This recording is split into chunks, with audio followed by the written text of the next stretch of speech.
विशिष्ट महर्षि और प्रभु रामचंद्र जी का ज्ञानमयी संवाद सुनते हैं द आर्ट ऑफ लिविंग के फैकल्टी स्वामी वैशंपायन जी की वाणी से। अगर आपने अभी तक इस चैनल को सब्सक्राइब नहीं किया है तो इसे जरूर सब्सक्राइब करें और सब्सक्राइब करने के बाद बेल आइकन को भी जरूर दबाएं। जय गुरुदेव। योग वशिष्ठ के अगले एपिसोड में आप सबका स्वागत है। पिछले एपिसोड में हमने देखा महर्षि वशिष्ठ जी वीतहव्य ऋषि के अनुसंधान के बारे में प्रभु रामचंद्र जी को बता रहे थे। उसी चर्चा को, उसी कहानी को आगे बढ़ाते हैं। महर्षि जी ने कहा, वीतहव्य चिंतन में लगे थे। हे मन, इस सत्य को गांठ बांध लो कि निश्चय ही न तुम करता हो और न अनुभव करता। तुम जड़ हो। पत्थर से बनी मूर्ति कैसे नृत्य कर सकती है?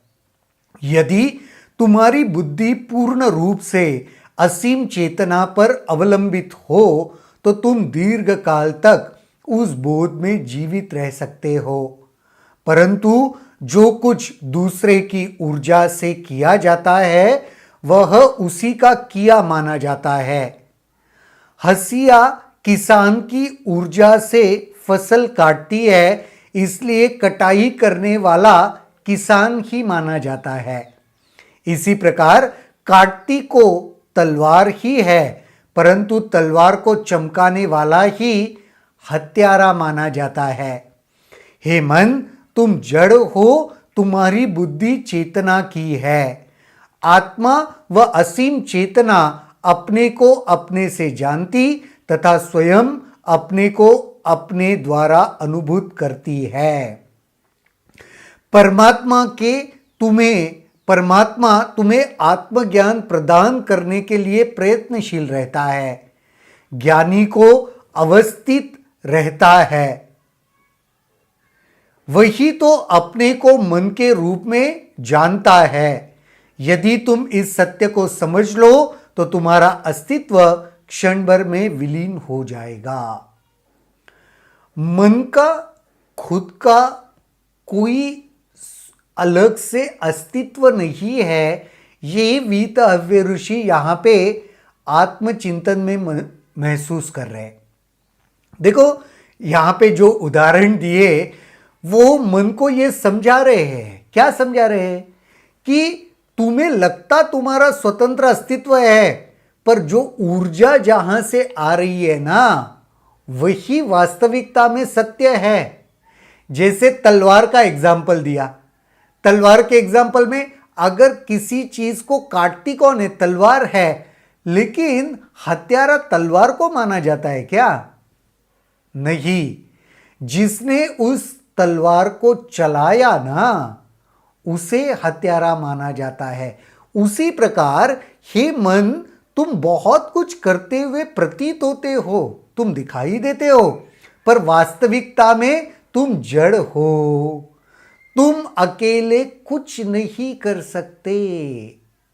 अगर तुम्हारे साथ वो आत्मा की ऊर्जा जुड़ी हुई नहीं है तो।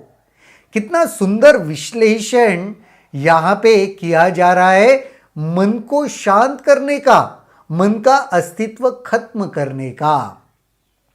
हे मूर्ख, जब तुम वस्तुतः असीम चेतना ही हो तो तुम दुखी क्यों होते हो?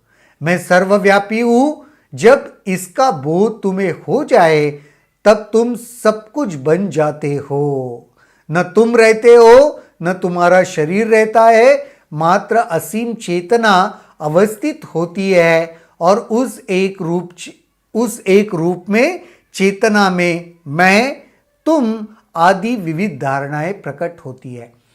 वास्तविकता में एक ही असीम चेतना से सब कुछ चल रहा है। इसकी जब हमें जानकारी हो जाती है ना, तब मुक्तता का अनुभव होता है।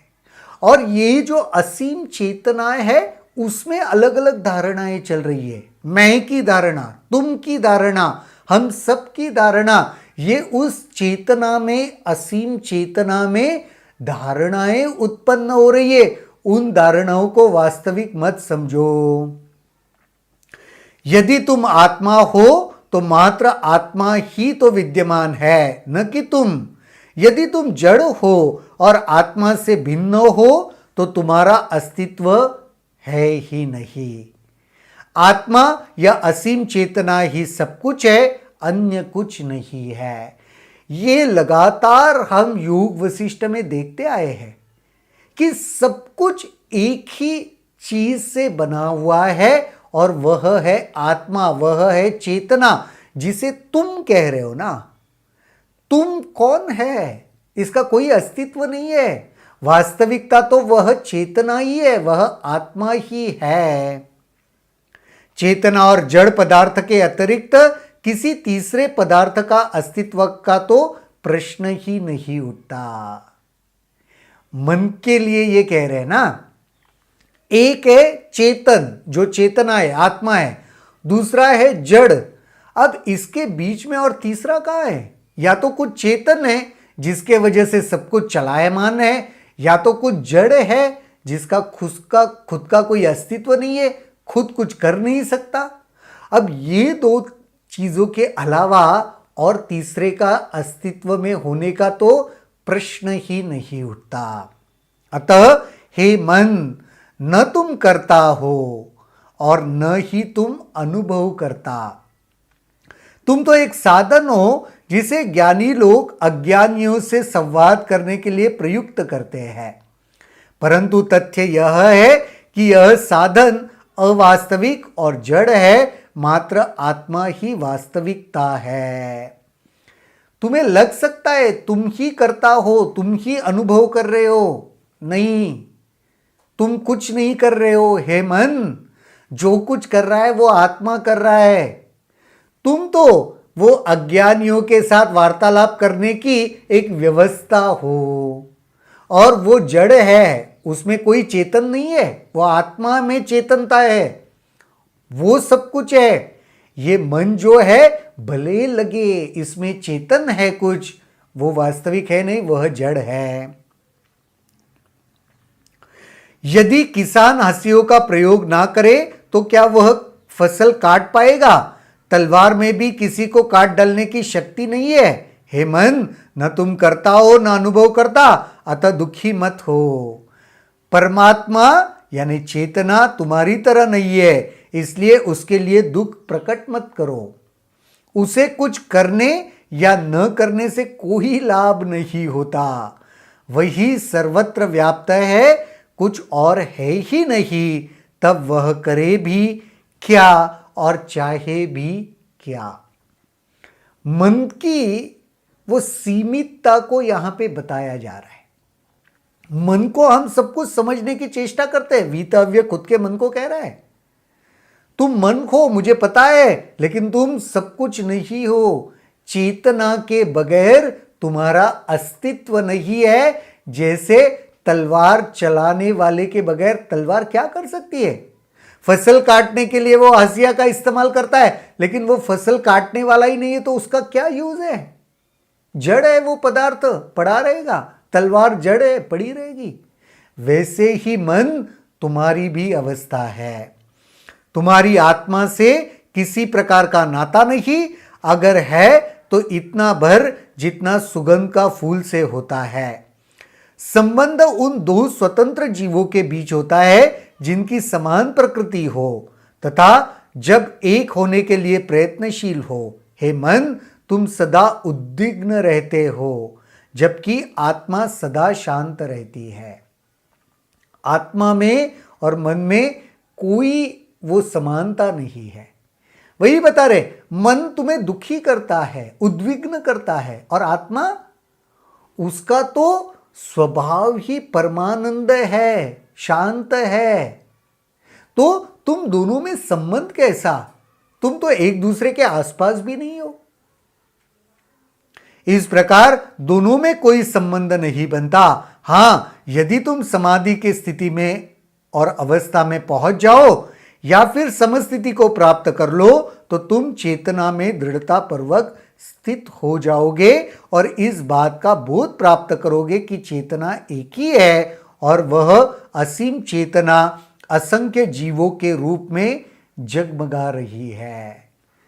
समाधिस्थ हो जाओ, समभाव में प्रस्थापित हो जाओ, तब पता चलेगा कि एक ही चेतना सर्वव्याप्त है। सभी जीवों के भीतर एक ही चेतना विद्यमान है। जैसे इसके पहले भी हमने चर्चा में देखा था, भगवत गीता में भी कृष्ण भगवान कहते हैं ना, सूत्रे मणिगणा इवा, यानी जैसे माला में अलग अलग मणियों को एक ही सूत्र बांध के रखता है, वो मैं हूं, वही वो चेतन स्वरूप का ही वहां पे भी वो विश्लेषण किया जा रहा था। यहां पे भी वीतव्य ऋषि मन को यही समझा रहे हैं, अपने आप के साथ मनन में यही कह रहे कि समस्थिति में वो समाधि को प्राप्त कर लो, उससे तुम्हें पता चल जाएगा कि एक ही चेतना सभी सृष्टि के सभी प्राणी मात्रों में वो एक ही चेतना है। आज के इस एपिसोड में इतना ही। इसी एक सुंदर विचार पर हम मनन करेंगे आज के दिन भर और फिर देखेंगे कल के एपिसोड में और क्या होता है। तब तक के लिए जय गुरुदेव। अगर आपके इस वीडियो को लेकर कुछ सवाल हैं तो कमेंट सेक्शन में जरूर लिखें, जिसके ऊपर हम आने वाले वीडियोस में चर्चा करेंगे।